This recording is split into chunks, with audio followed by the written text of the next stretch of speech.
Permettez-moi, en ce temps de douleur et de fortes émotions, de dire juste un mot sur le parcours et l'œuvre du doyen Souleymane Diallo.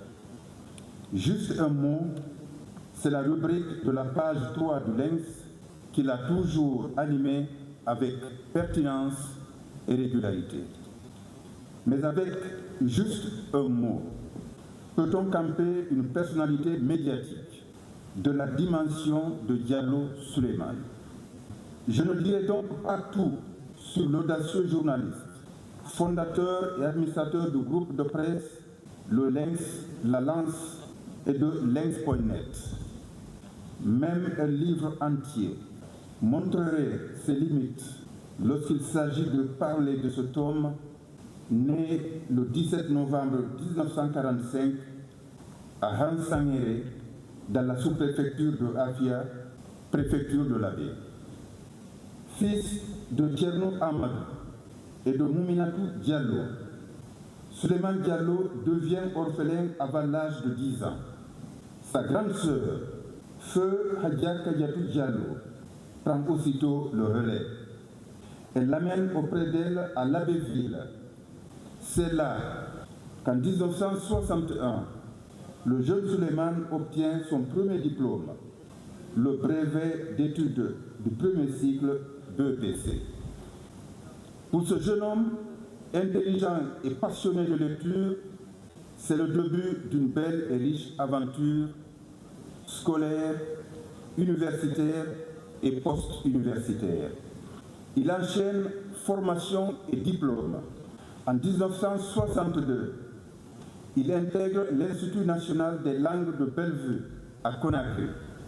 4 ans plus tard, en 1966, le voici au Collège fédéral de formation supérieure des enseignants de Lagos au Nigeria.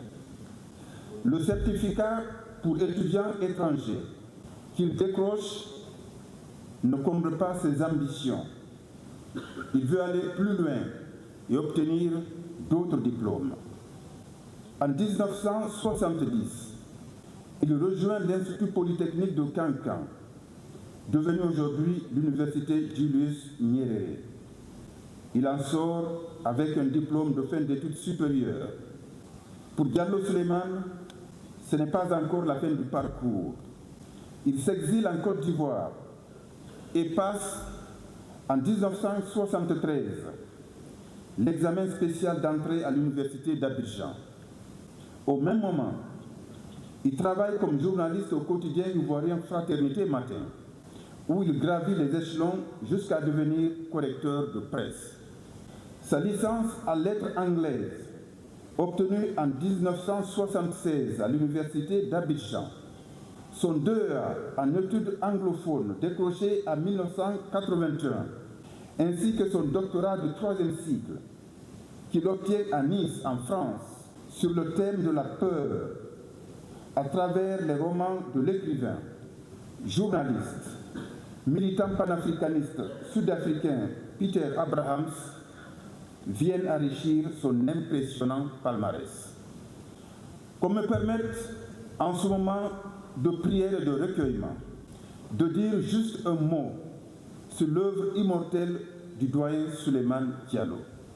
3 ans après la mort du président Ahmed Sékou Touré, il regagne le pays et décide de créer le premier journal satirique de Guinée. Dès 1991, en effet, le comité militaire de redressement national, CMRN, qui a engagé la Guinée sur la voie du libéralisme, autorise la création des journaux.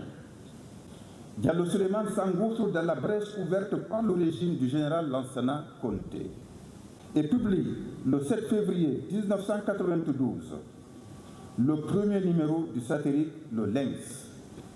Il s'inspire des pamphlets de l'opposant Bamamadou que les Guinéens lisaient autrefois en cachette. La même année, il devient membre du Conseil national de la communication CNC, l'ancêtre de l'actuelle autorité de la communication, HAC.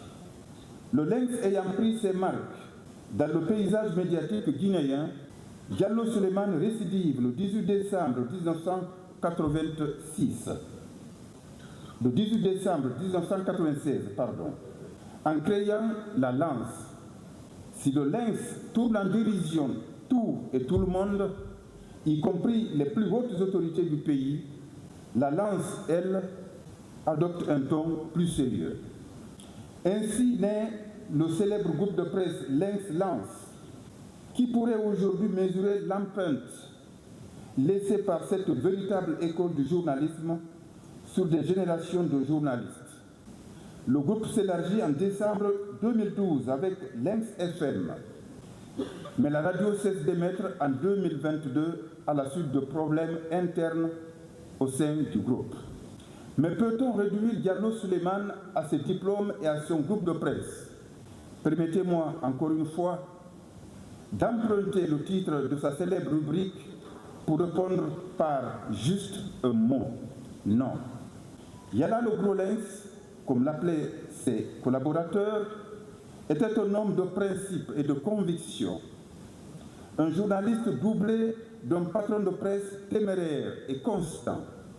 Le fait qu'il soit descendant de Karamoko Alpha Molabé, illustre fondateur de la ville de Labé, à la fois chef de guerre et guide religieux, a-t-il contribué à forger son caractère.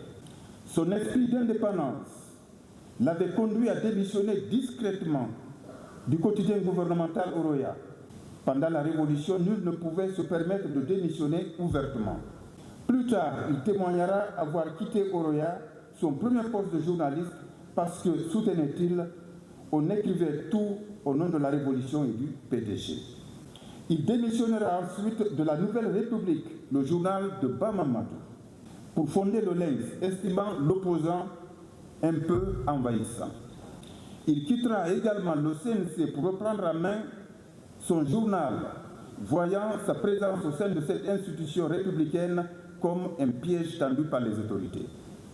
Les seules causes auxquelles il demeurait indéfectiblement attaché étaient son groupe de presse et le combat pour la liberté de la presse, l'indépendance et la dignité des journalistes. Si je devais caricaturer le doyen Souleymane Diallo, je dessinerais simplement une silhouette certes mince, mais inflexible. Inflexible dans ses convictions, inflexible dans le respect des règles qui gouvernent son groupe de presse. Chez nous au Lynx, la liberté de la presse ne consiste pas à critiquer le gouvernement le lundi pour le soutenir le mardi. Elle consiste à pouvoir dire non à quiconque et à tout moment. Fin de citation. Il est allé 2 fois en prison, en 1995 et en 1996. Mais les caricatures audacieuses du général Lansana Conté, que le satirique se plaisait à appeler Fori Coco, n'ont jamais changé. Durant toutes ces années, il a refusé de monnayer son éthique contre des intérêts personnels, déclinant argent et offres de postes ministériels pour prendre la présidence de l'AGEPI, l'Association guinéenne des éditeurs de la presse indépendante.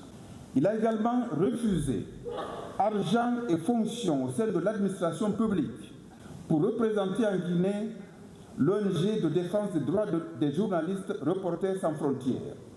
Enfin, il a refusé d'autres avantages matériels ou administratifs pour devenir le premier président de l'OGIDEM, l'Observatoire guinéen d'éthique et de déontologie des médias. Visionnaire et stratège, il savait que les associations de presse sont importantes, mais qu'elles ne votent pas les lois. Or, il était convaincu que les journalistes devaient être protégés par des textes juridiques solides. La seule bonne volonté des autorités ne suffisait pas. C'est ainsi qu'on retrouve Diallo Souleymane au Conseil national de la transition CNT de 2010 à 2013. À la tête de la commission communication, il participe activement à la dépénalisation des délits de presse à travers l'adoption de la loi L02. Cette loi témoignait Dr Dansa Kourma en 2022 au chapiteau aurait pu s'appeler loi Diallo Souleymane, tant ce dernier s'était battu pour son adoption. Qu'on me permette de dire juste un mot sur la dimension africaine de ce infatigable défenseur de la liberté de la presse. La lutte de Diallo Souleymane pour une presse libre et responsable dépassait largement les frontières guinéennes.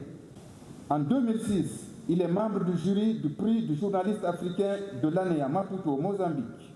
Un an auparavant, il présidait le FORMAO, le Forum des éditeurs de l'Afrique de l'Ouest, tout en occupant la vice-présidence du Forum des éditeurs africains. Il est récipiendaire du prix Presse et démocratie lors du festival Nord-Sud sur la liberté de la presse organisé à Genève en 1999. Le 29 octobre 2022, à l'initiative de Sanou Kerfalla Cissé, PDG du groupe Afrique Vision, la presse guinéenne, dans toute sa diversité et sa pluralité, organise en son honneur une cérémonie d'hommage et de reconnaissance antime. Le lendemain, le général Mamadi Doumbouya l'élève au rang de chevalier de l'Ordre national du Colatier pour service exceptionnel rendu à la nation. Enfin, qu'il me soit permis d'avoir une pensée particulière pour l'épouse de Diallo Souleymane, ses 3 filles, sa belle-fille et ses petits-enfants. Lorsque la grande émotion suscitée aujourd'hui par la disparition de notre doyen sera apaisée, ils continueront à porter son absence au quotidien. Que notre affection, notre reconnaissance et notre soutien les accompagnent dans cette épreuve. Paix éternelle à l'âme du doyen Souleymane Diallo, je vous remercie.